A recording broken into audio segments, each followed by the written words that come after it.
back to The Joy of Being You. My name is Michelle, and here I talk about all things esoteric, manifestation, occult consciousness, whatever it takes to get you to wake up to being a god on earth.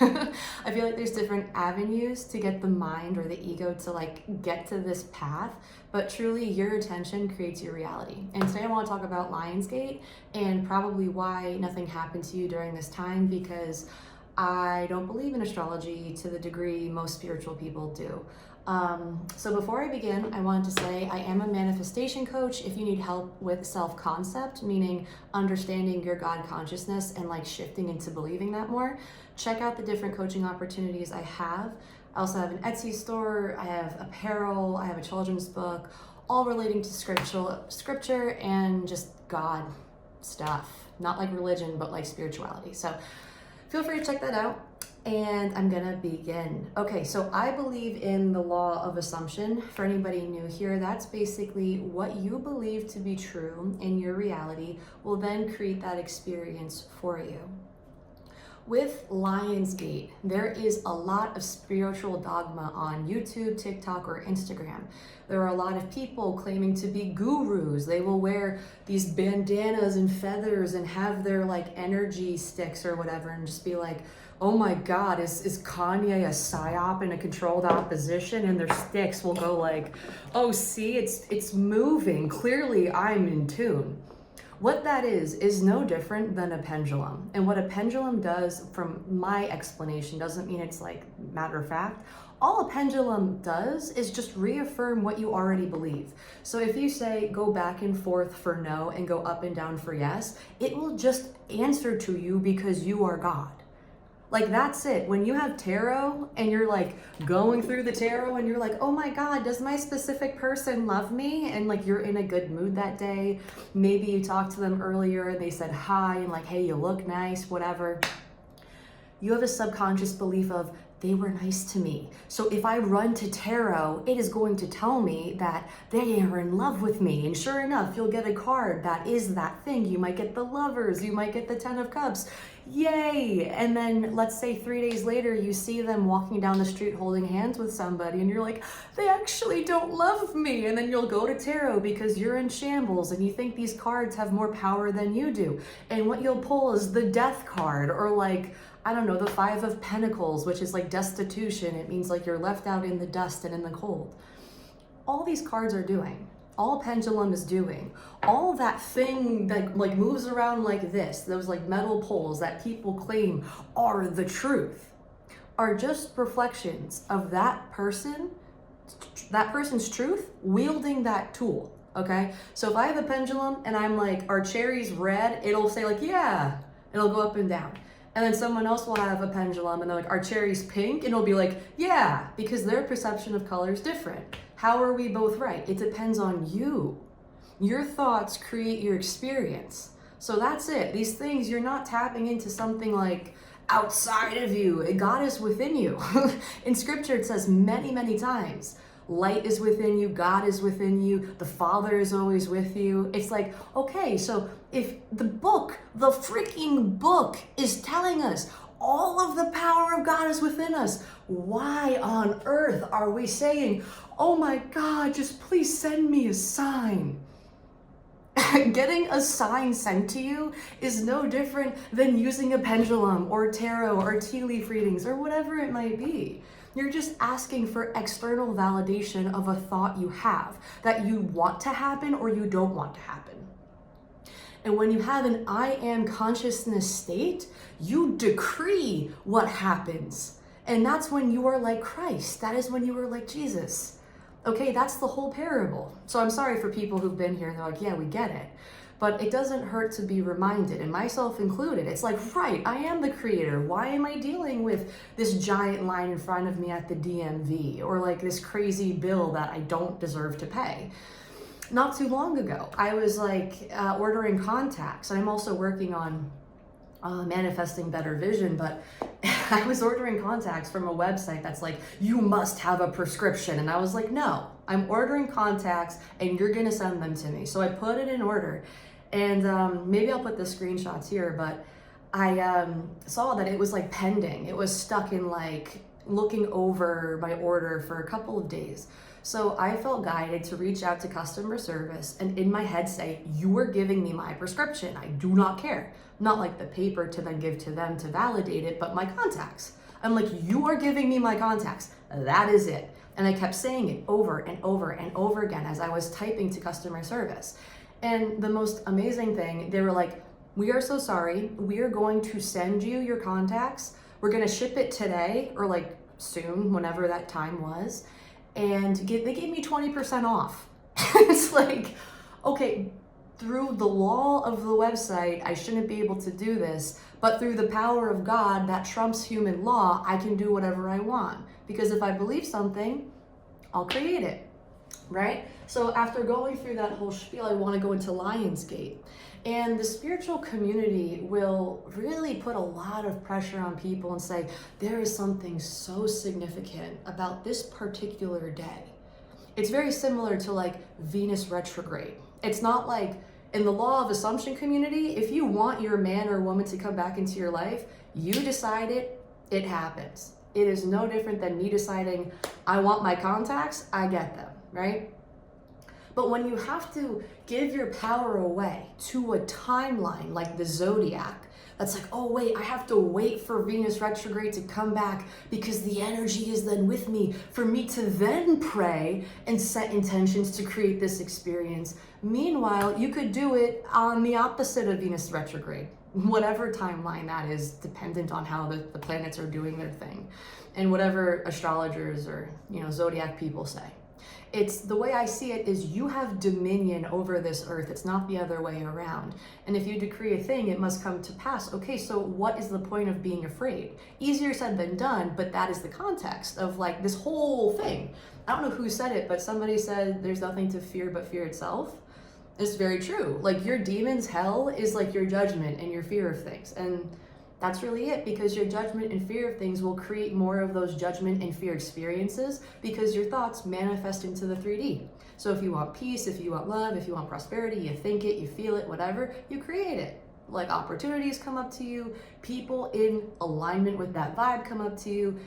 Or if you're the opposite, where you hate life, you're full of resentment, you judge harshly, then you come across experiences that reaffirm that state. That's it. That's what Judgment Day is. It's your judgment. Every day is Judgment Day. You just got to choose heaven every day. Think positive every day instead of choosing hell, because you'll live in hell. So these people, I don't know much about Lionsgate. I know people like, oh, this portal is so powerful right now. Just, think as much as you want, pray as much as you want, do these different things, and then you will get the thing you want, right?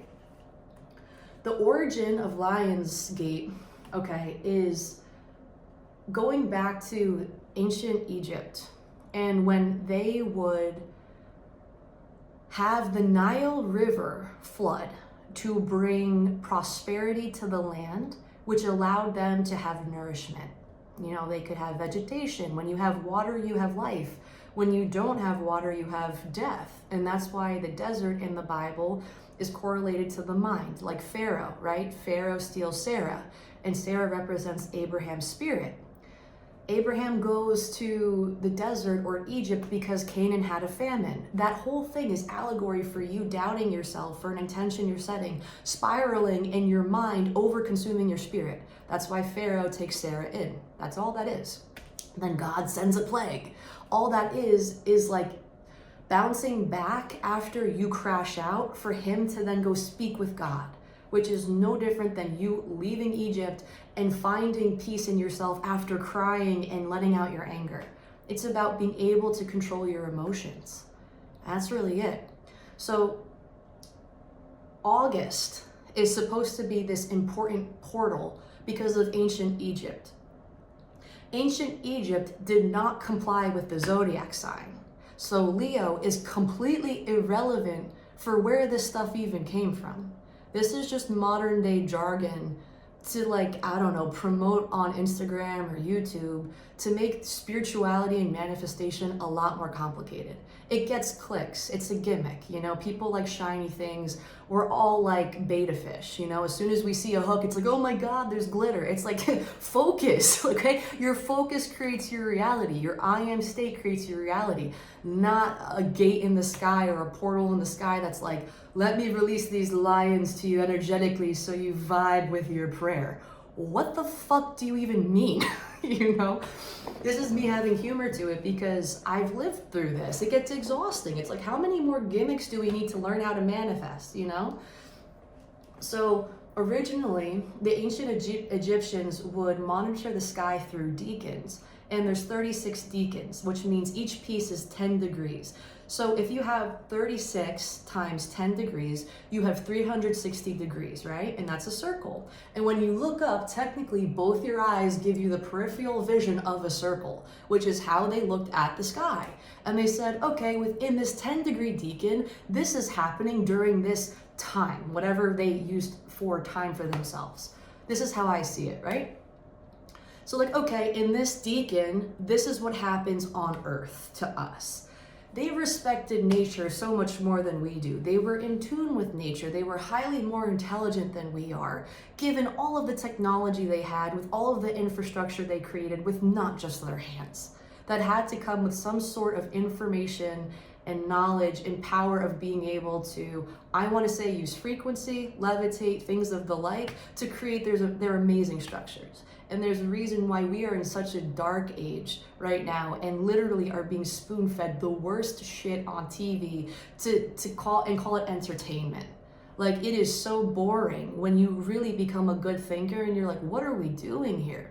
And what they're doing here is feeding the subconscious trash so you don't wake up to cool things like this.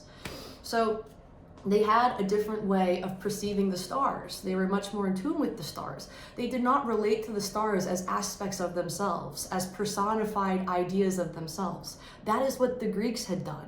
The Greeks personified the stars. So when you get that, okay, when another human being decides an idea to be true and you believe that thing, that becomes true for you as well. That is how the law of assumption works. That is how I am consciousness works. So if a community of people came up with an idea, okay, and life and human life existed prior to them, that means the zodiac doesn't matter. It does not matter that much.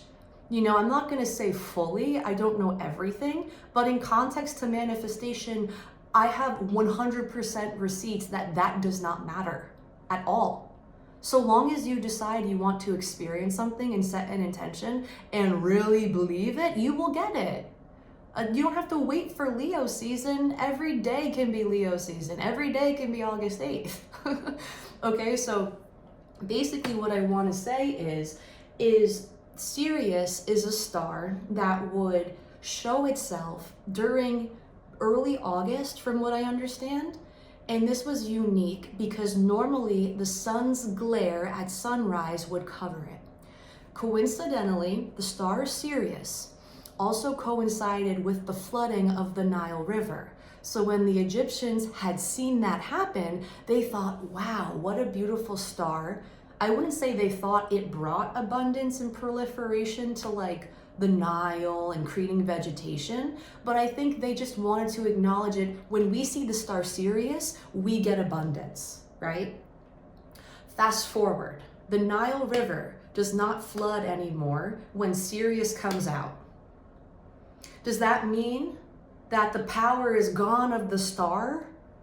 The power of the star was never there, which means this means nothing. This means nothing when you think of it like that. Because if the Nile kept flooding or whatever, like, okay, maybe there's some sort of synchronicity. I'm not saying that the earth isn't affected by the so above, you know, meaning so below gets affected by the so above. There has to be some sort of connection. But the mythical story of this, I'm sorry, bullshit, is what confuses people and makes them so confused with how to set intentions, how to manifest things, how to bring back love. You crash out. And that's why I get so frustrated, because none of this matters.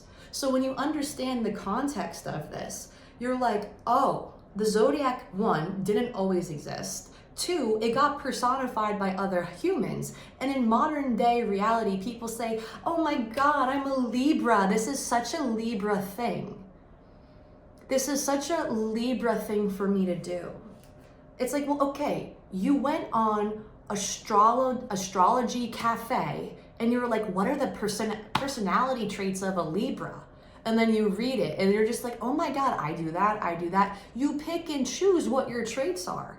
And you're like, oh, I'm such a Libra. Okay, now that you're convinced, now that you believe you're a Libra, now you will act as a Libra because that's your personality now. You identify as that thing. And a personality in Latin means mask, and English derived partially from Latin because English, the words used in the English language, have meanings based on other languages.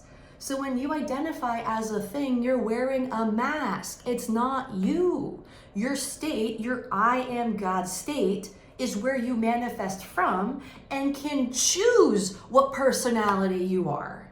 You can choose what mask you wear. Do you just want to be a Libra in this lifetime, or do you want to be a millionaire?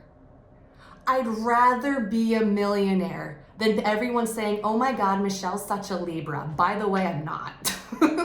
And I won't say what sign I am because it does not matter.